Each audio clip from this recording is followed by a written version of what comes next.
Hello all, my name is Caoimhe Maloney. A warm welcome to today's webinar, COVID-19 Employer Essentials, Managing Staff Performance.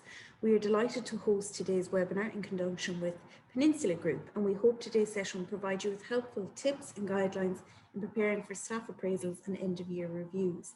Just a reminder there to avail of the chat feature should you wish to engage with your fellow attendees, and also if you have any questions for today's experts. I'm delighted to hand you over to Terence Morgan, Peninsula Local Consultant for Limerick and the surrounding areas. Okay, Caoimhe, thank you very much for that. Hopefully, guys, you can all hear me. First and foremost, welcome to our webinar this afternoon. Just like to thank Limerick Chamber for the opportunity to speak to you all this afternoon, and also to Caoimhe there, who've done a lot of work in the background to set this up and to organise it. Just a little bit of background for you guys, if you don't know anything, I suppose, about ourselves. We are essentially an employment law and a safety, health and welfare consultancy for the SME sector. Quite a large group at this stage. I suppose nearly classed as a multinational, but for us guys here in Ireland, we have offices in Dublin, Belfast, and the South Mall in Cork is our most recent addition, which we added last October for 12 months. So that's really our Munster kind of service centre for all our clients. I've been with the company 8 years, pretty much travelling around the Midwest and the West of Ireland.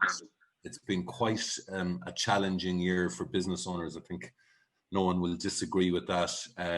A lot of flux in employment law legislation this year kind of started out last March, which shut down pretty much overnight, which led to a lot of challenges for businesses with breach of contract, short-term layoff policies, et cetera, et cetera. We kind of progressed then to people starting to partially reopen after the first lockdown. So we covered a lot of topics like maybe taking staff back over a phased term where people didn't have enough work immediately. And then we looked at safety, health and welfare as protocols changed nearly on a daily basis there for a while. So really quite a lot of complex legislation for the SME sector to deal with, but I suppose that's our area of expertise. Really this afternoon's format, we would welcome any questions that you may have, but I would also add to that, if there is something that you need to discuss in more detail, we will be sharing my details with you afterwards. So if it's something that you need to have a one-to-one consultation on, no problem whatsoever. We've agreed that with Limerick Chamber. I can do it either via video screen, or I can meet you for a cup of coffee in Limerick anyway. As I said, I'm a Galway man, so I'm up and down to Limerick all of the time. So without further ado, I'd like to introduce my colleague, Susan Dowling. Susan heads up our advice team, usually in our Cork office, but as you can see, she's in her Cork home at the moment. Obviously with COVID-19 provisions, a lot of our team are working remotely.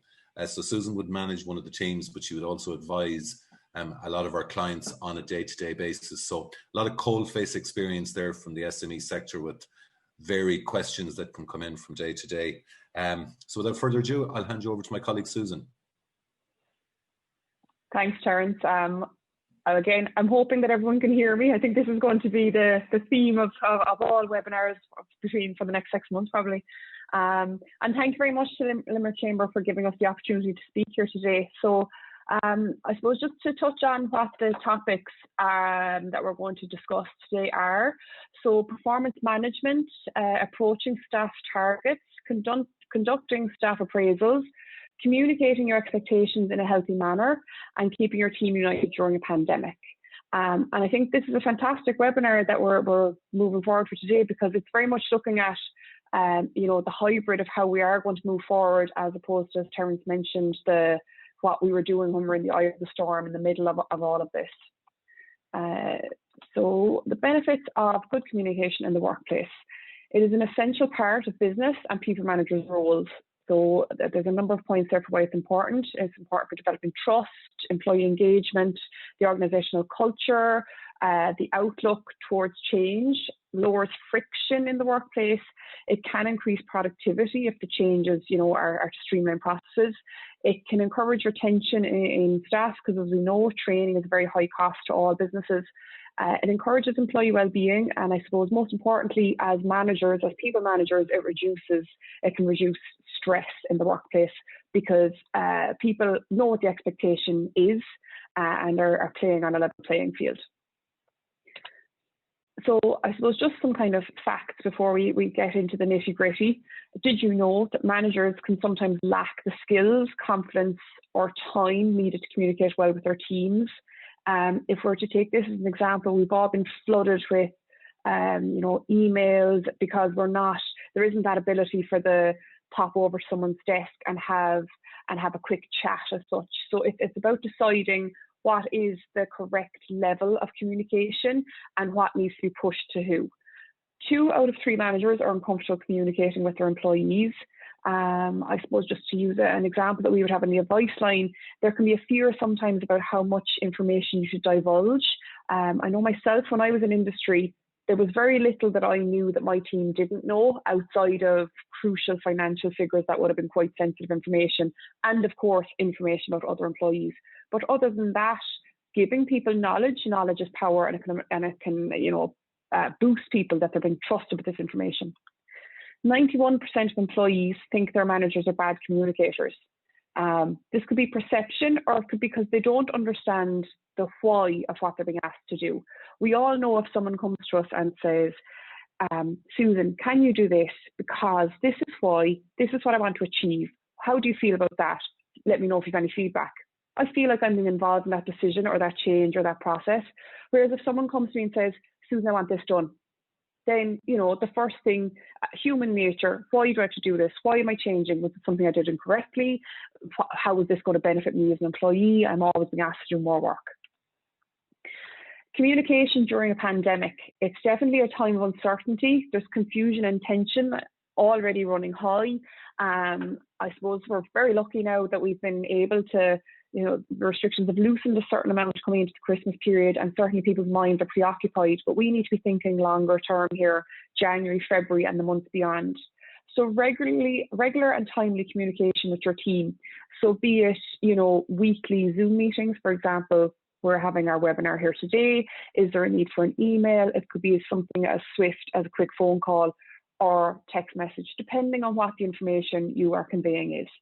Transparent messaging. So as I kind of alluded to there in the last slide, employees need to understand the importance of why they're doing something, and deciding how much detail you want to give them, depending on their level of investment, what level of stakeholder they are. Keep employees informed of developments. Everybody likes to feel like they're being kept in the loop if something is working well or not working, or feedback. I suppose essentially everybody likes to hear feedback. A support system, so people knowing who they can turn to, when they should turn to them, what are the lines of communication, because as I mentioned, our world, especially in an office environment, to somewhat has been turned on its head. We're communicating via means that we wouldn't have been doing this time last year for certain. And an EAP, or an employee assistance program. So this was something that was introduced I suppose it's always been around. You might be familiar with it if you have health insurance, but I suppose an alarming statistic is that only 50% of Irish people have health insurance. So an employee assistance program in May, when the Health and Safety and Welfare Work Act was amended, it was deemed necessary that you need to make one available to your staff. It's also, I suppose, managers can use it as well. So it's for the whole team. And sometimes it can be good to issue to the team for something that's happening outside of the work environment. Or it could be, the manager is having an awful lot of added pressure. They're feeling, everybody's working from home a little bit isolated, and maybe they want to reach out and just have a discussion with someone who's removed from the situation. I suppose just to reiterate what Caoimhe said when she did her very kind introduction, there is the question and answers function, and definitely by all means, I'll take any questions maybe as they pop in your mind, and certainly myself in terms of the end are going to run through a couple. So just bear that in mind. If there is anything that I'm mentioning, for example, EAP, if you haven't come across this before, we can delve a bit deeper in the questions and answer time. Setting the expectation around communication. So get it right from day one of the employment through issuing contracts and handbooks. So when we're discussing performance management starts from the second that person steps foot in your employment. Your handbook, so I suppose your contract is going to have your key terms and conditions of employment. It's your contract from your employer to your employee and vice versa. Your handbook then sets out your rules, your guidance, your expectations, what the repercussions are, what the expectation is. It's basically everyone is singing from the same hymn sheet. Setting clear expectations from the start, and that's what essentially giving those documentation is. If you're going to do performance management through, we'll say, a probationary period, establishing in your documentation, what does that look like? What will the incremental meetings be? When I was in industry myself, I used to do week 1, month 1, month 3, month 6. You know, for the standard employee, if there was need for more, then, you know, if someone needed a bit more guidance, that was certainly necessary. Building a culture of trust. So again, if we're looking, let's say, at probationary meetings, which feed into performance management, because getting it right, getting the right fit initially is going to ideally and hopefully stop that, you know, later on down the line that there's an issue. So building a culture of trust, and that's again, communication. We're probably going to start and end this webinar by speaking about communication, building that culture of trust that there is two-way communication. Setting measurable performance outcomes. So that the objectives need to be measurable. You know, you could do it through numerous different methods. It could be, you may have heard of the SMART, so that it's specific, measurable, etc., etc. It depends on what the metrics you wish to set are. There can be metrics for attitude, and then there can be metrics for things that are very tangible, like number of sales per quarter, whatever the metric is, that it fits you and it fits the business and that it's objective. Review all aspects of performance fairly and consistently. And I suppose this is where performance management can be invaluable. When you're using it, it needs to be fair and consistent. So if there is, you know, a benchmark that you set, then that person either hits it or doesn't hit it, or there's a sliding scale either side of it, you know, for exceptionally well performing or slightly less well performing. Develop employees. So I would always have said, and I continue to say to clients now in Peninsula, performance and employees' performance should never come as a surprise to them. We should try and get away from this culture of your 6-month review or your annual review, that you're giving feedback and the team member sitting across from you looking shocked. In my opinion, that person should know about it. So that's where the timely comes in, and it's crucial. And that allows an employee to develop. So if there was something that they were struggling with, we can possibly help them to elevate themselves, which in turn elevates the business. And then, you know, when it does come to that annual review, that we can then go, okay, we've had a fantastic year. This we worked on, and yeah, we got there. This still needs a little bit of work. Now here are our next steps. So it's always moving forward. Correcting unsatisfactory performance, I suppose, as I said, it shouldn't be a surprise. And I suppose this is again where if somebody is just outrightly not conforming, not putting in the effort, is uninterested, well then, you know, if we've given them the tools and the steps and the support, and they're still not achieving what they need to be achieving, that's when we start looking at what way we need to move this forward. And ideally reward positive contribution. This again is company discretion, whether it be pay rises reflected after a good annual review. It could be additional annual leave. It could be prizes. It's up to the company really what that's going to look like. Setting the expectations. So the individuals need to know from the get-go, what are the key and strategic things I need to accomplish in my first year? So I suppose this is what I'm saying, that should be set out from the second they walk in the door. So they're given their company handbook, they're given their contract of employment. That's giving them a good foundation. Then you're going to go through your probationary period where you're going to have incremental meetings, and you're constantly setting the expectation, getting feedback from them, but setting the expectation.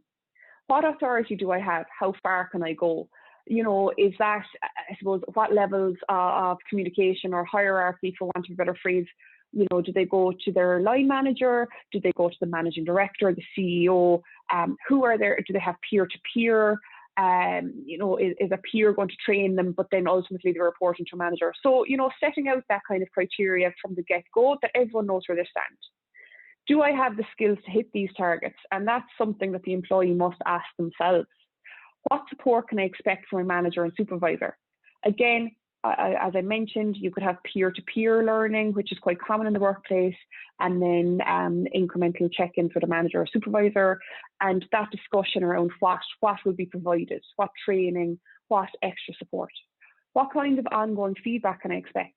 And again, I suppose a lot of my team will be almost, you know, they can predict what I'm going to say before I say it sometimes, in that all of this, again, boils down to your policy and your handbook. It really is setting the tone for everything that should happen going forward in the workplace. How am I expected to behave? And this really ties in with the company culture, because, you know, we could have two very, very good on paper employees who are hitting and achieving targets.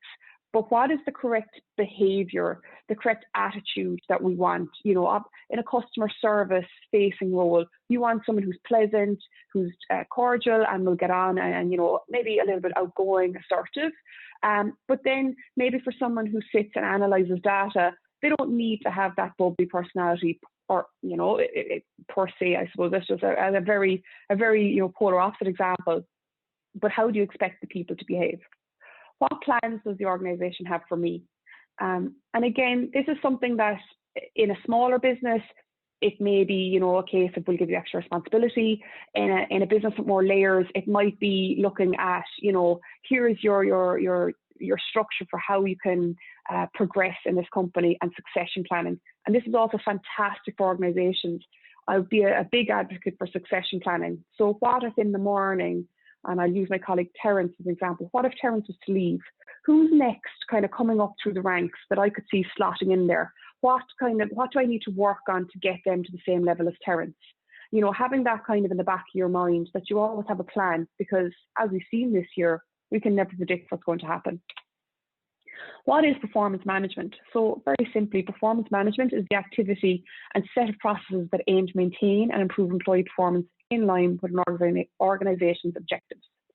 It's strategic as well as operational, as its aim is to ensure that employees contribute positively to the business objectives, and ideally performance should be managed holistically throughout the range of HR activities and processes. Performance management as a whole. Excuse me, why employees don't do what they're supposed to do. So the following list represents analysed responses from over 25,000 managers worldwide. So quite a large list, as you can imagine. So the number one, they don't know what they're supposed to do. And this one, I suppose 99% of the focus will be on this point.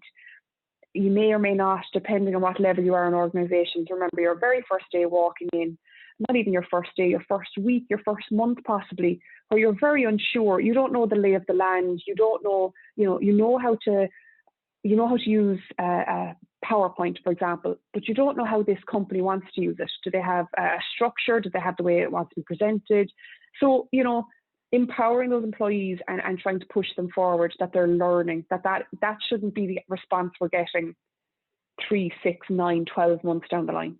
They don't know how to do it. They don't know why they should do it, which is the why. They think they're doing it correctly. And 9 times out of 10, I would say most employees, it's not malicious that they're trying to do it incorrectly. They think that they have been doing it correctly, and possibly have never been corrected, have never received that feedback. So it's kind of nothing's ever been said, I'll keep doing what I'm doing. There are obstacles beyond their control, possibly. They think it will not work. So you'll always have that person, the non-believer, the person who always, no, this isn't going to work, I'm going to keep doing it my way. And they think their way will work better. So there's just a snapshot of some of the responses. So some key questions that we can ask. How do we measure the performance of office-based employees? So productivity, online reports, volume of work sent, products produced, etc. How much physical, tangible work they're getting done. So I suppose volume of work there. Quality, so assessment, measurements, testing. So, you know, again, is the volume is one thing, but we'd certainly want to align quality and quantity. We don't want a load of, you know, below par reports being completed. We want good quality, but efficiency at the same time. Can these measures be applied if the job is done from at home? So as Terence mentioned, and as you can see, I'm working from home. I still have full access to all of my operating systems. So that works for my role and my function in the business. However, for the likes of, again, to be using Terence as an example, you know, it's not always possible. Sometimes a client will want to meet face to face, so it's not always possible for him to perform his function from home. Set clear minimum standards of expectation, which are specific in nature, measurable, achievable, realistic, and with agreed time frame for achievement. So that's that SMART framework, SMART objectives. And this is a really good tool for when you are setting objectives, whether it be for performance management or even for you know, setting a goal for the employees outside of that. So agree these with the employees and it gives them some parameters for what they need to achieve. Some definitions. So conduct is the won't do. So I refer to conduct as attitude. And capability is the can't do. So capability is the word is in it, ability or inability to do something. So that's kind of it in layman's terms. And I suppose then when you're looking at conduct in a performance management setting, attitude, behavior, morale, capability, what tools are they missing? What knowledge are they missing? So their ability to carry out the role. Reasons for capability as well could be ill health, could be technology, job structure, personal skills, age, or outside influences. So when it comes to, I suppose, differentiating between conduct and capability, most of the time it can be easy to measure or to I suppose judge.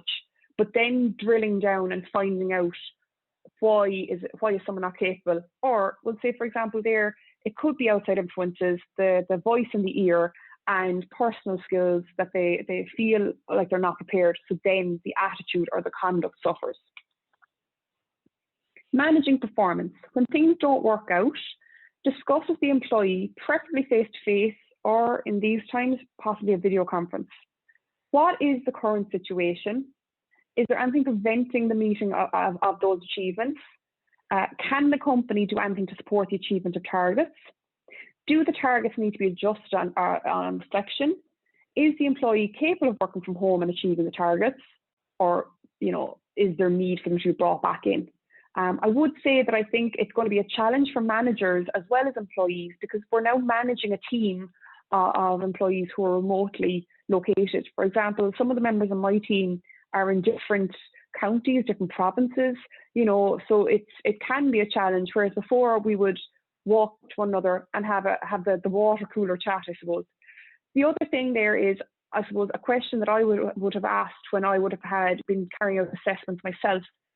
What can I do to help you achieve this? So, there's a certain amount of, you'll listen to an employee and a team member of why they can't achieve it, but pushing back the question on them, getting them to think of the solution.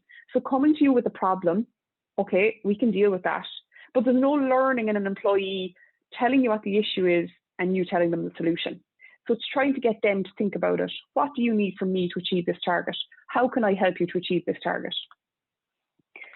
So I suppose this is a lovely little diagram of what I've just gone through. So ultimately, we want to agree objectives, review against objectives and the competencies throughout the year. As I mentioned, set incremental feedback times, give feedback and discuss amendments to skills and behaviours needed, provide coaching and access to training, manage underperformance, and hold regular reviews. And the regular reviews, crucial in my mind, and document it. If it's not documented, it didn't happen. So actions on poor or underperformance. Some key performance indicators, KPIs, I think we're all familiar with them, will be important when identifying underperformance. These must have been made clear from the start and agreed. So we want to set a clear goal. These are what they are. We want to achieve them. The feedback is there in between and the assistance, but ultimately the KPI is what we're looking to achieve or overachieve ideally. Consistency is also key. So ensure all home workers and any employees still working from the office are treated equally in terms of management against objectives and targets, so as to not create claims of less favourable treatment. And I suppose a good example of this is, and this is why I think it will be and is a challenge for managers, if you have someone in the office, we need to get away from the traditional mindset of, I can see Susan, she's in the office, I can see she's physically here, therefore she's working. Now I can't be physically seen in the office, but we need to look at that trust. And I suppose you don't want to go to the other extreme of ringing your employee every 10 minutes, asking them what they're doing. It's finding that balance. If there's need to micromanage because someone is not performing, and then possibly that could be a reason like looking at bringing them back into the office or making adjustments or a hybrid of both.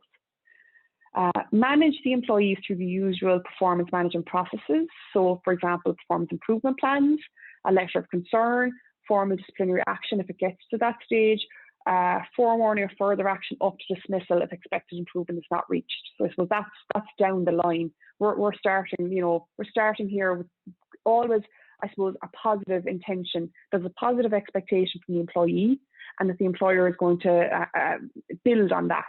But again, going back to our employee handbook, if and when we need to invoke, for example, a disciplinary action that is linked to your performance management is linked to your disciplinary action in your handbook, we know what's going to happen if we can't get what we want to achieve. Formal action. So where formal action is being taken, remember the following requirements, which will always start with seeking guidance from the Peninsula advice line to support you through each step of the process. So an investigation. Investigate the allegations with the employee, take minutes of the meeting and gather any relevant evidence that support or deny the allegations. At this stage, we're gathering information, we're finding out, getting the other side of the story essentially. If poor performance is identified through either conduct or lack of capability, invite to a formal meeting in writing, setting out the allegations and any evidence to be used. Allow the employee the right to be accompanied by a fellow colleague or a trade union official and minute the meeting. And I suppose the language that we use here, investigation, allegations, it is quite formal, but this process is a formal process and it's governed under a code of practice under the employment law legislation. So I suppose some of those words can seem very legal jargony almost, but I suppose they are crucial because the allegations, what we're alluding that the employee is not doing correctly or the attitude, it's an allegation until we move through this process. Otherwise, it's deemed predetermined and it can flaw our process. So decision on the outcome would be made after the disciplinary hearing and communicated to the employee, and where there's a formal sanction, the right to appeal is provided. And I will say in all honesty, that is a very condensed down, a condensed down version of events because the detail that we would go into on the advice line, for example, we would almost all go as far as, if necessary, help a client to draft the questions depending on the allegations, depending on the level of what has happened. Remember, the majority of the reasons for non-performance are they were because management didn't do something right or did something wrong, or that's what will be alluded to. Don't confuse improved performance with improved results. We cannot manage a result, and we can only manage the things people do and their behaviour which causes results. And I suppose that's because we're dealing with human beings here, and if we go back to, it needs to be consistent and fair and objective. So feedback and the importance of staff appraisals. I may be repeating myself to some extent here now on this slide because I've touched on a few of the reasons why, or a few of the things that I would advise doing. So staff appraisals. Without frequent and specific feedback, performance varies and often fails. So people can become complacent. Even some of your best or top performers can become a little bit complacent because they see they're doing well, and you don't feel the need that you have to manage them, handhold them as such. But people like to understand the wider plan of the business. So having regular staff appraisals is the quickest, cheapest, and most effective intervention for improving performance and setting expectations. It can also allow a platform for discussion, for brainstorming, because if someone is doing really, really well, the first thing I would think to ask is, what is this person doing differently? How are they performing? What sets them apart?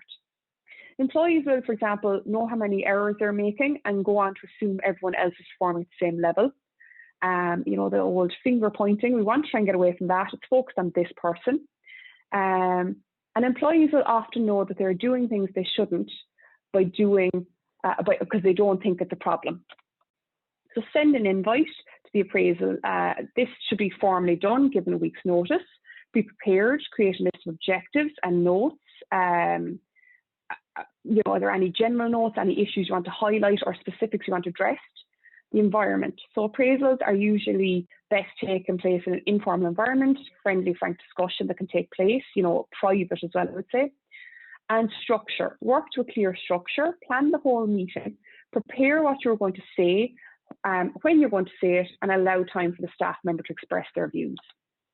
Stick to facts.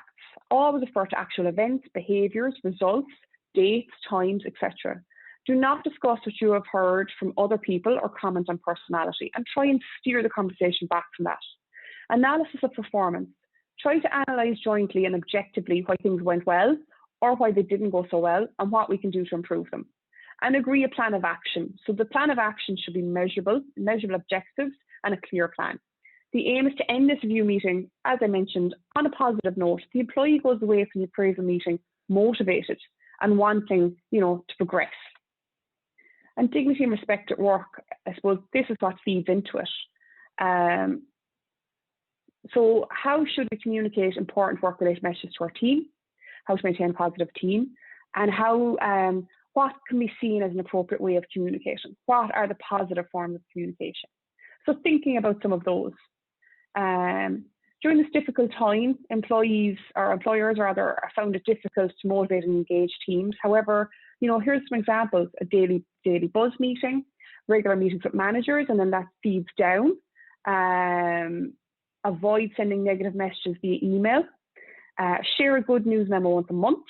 Run incentives, so a half day on a Friday or an hour early, for example, if you achieve KPIs. Provide constructive feedback on how things could be improved. So disagreements that are communicated in a supportive environment foster the generation of new ideas and ways to solve problems. Tensions that increase awareness or shed light on a growing workplace, and always keep a record of any conversation, discussion with the employee and team member. So 6 steps to conflict resolution: clarify what the disagreement is, establish a common goal for both parties, discuss ways to meet a common goal, determine the barriers to the common goal, and agree on the best way to resolve the conflict. Acknowledge the agreed solution and determine the responsibilities each party has in the resolution. And I suppose this is very good because we're doing this, ideally, conflict resolution before it gets to the stage of, possibly a grievance or something a little bit more serious. So to summarise, before I finish off and welcome any questions, ensure policies and procedures have been issued. Dignity and respect at work training should be delivered once a year to remind staff of appropriate ways to communicate. Team dynamics training should be delivered to help develop your team's communication skills. As I mentioned, provide EAP, the Employee Assistance Programme, to employees in the event they feel overwhelmed during these difficult times. And have regular buzz meetings, whether it be over a Zoom like this, a conference call, whatever means you deem fit. And I suppose just to finish off, some things that we need to have in place: updated policies, record keeping. As I said, if it's not written down, it didn't happen. Good communication, both upwards and downwards and laterally in the company. IT infrastructure, for example, people working from home. A future plan, that succession plan I spoke about earlier, and a HR advisor on tap, because there are sometimes you will want to, do something a little different, and you need to make sure you're doing that within the parameters of the law. So thank you very much, everyone. And I think myself and Terence now are going to welcome any questions, if you have any you want to pop into us. Cheers, Susan. Thank you very much for that. I know it's quite condensed to try and get all that legislation into a 25-minute presentation. So I do appreciate that you try and cover it all. I don't know if anybody has any specific queries. I know we use the chat forum there. We're happy to take any questions if anybody wants to raise anything. Okay, we'll give you a chance to type. I think a lot of the membership had queries really about that remote working. Susan, you hit that there on the head during the presentation. Mm-hmm. A lot of the times it's kind of how do you approach that for a lot of employers. So you've definitely given them tips there to kind of approach it and have it set, mm-hmm. You know where you're going forward from. Yeah, I think that's... Sorry, Susan, go ahead. Yeah, sorry, Terence, cutting across you. I was going to say that the key in all of this is communication. So I suppose it is going to be a challenge for both for the managers, the employees, and the employees back to the managers. So it is that communication piece. And obviously, as I said, there will be, we don't have time to go into an exhaustive list of outcomes or possibilities today here. But I suppose that's why having someone on tap that you can bounce an idea off of X, Y, and Z after happening. Yeah, I think that's a very good point. I think any query, Caoimhe, that comes our way, I suppose having done this for the last 8 years when I speak to business owners, if you don't have a platform, if you don't communicate in advance to your staff of what the expectation or what the outcome will be, I suppose, somebody I was chatting to recently made a very good comment. They said, well, there ain't no way that you guys had a pandemic policy because there's no way you could have foreseen this. So we didn't have a pandemic policy, but we certainly had remote working policies, risk assessments for remote workers, etc. So, you know, short-term layoff. So these were all the really relevant policies that, you know, cropped up this year. And it was so important because if you don't have that legal floor in place, while you might have a moral justification, you know, for doing something, sometimes employment law doesn't look at that and it follows its own process and procedure. So the only way really that you can be prepared or really develop an expectation is to have quite a good communication in the get-go. Exactly what Susan said. So, you know, a new hire starts, you know, they're automatically on probation. It's not something, you know, that you just review them every 6 months or a year. It should be ongoing.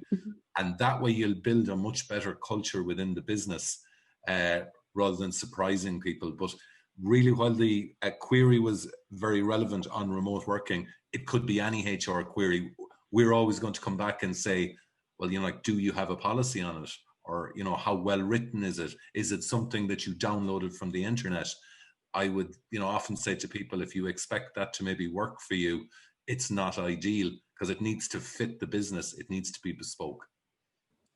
Thank you so much, and it's such a wonderful opportunity for us here in Limerick Chamber to be able to work with experts like you that have helped support people. And I suppose this year has been a year of ad hoc.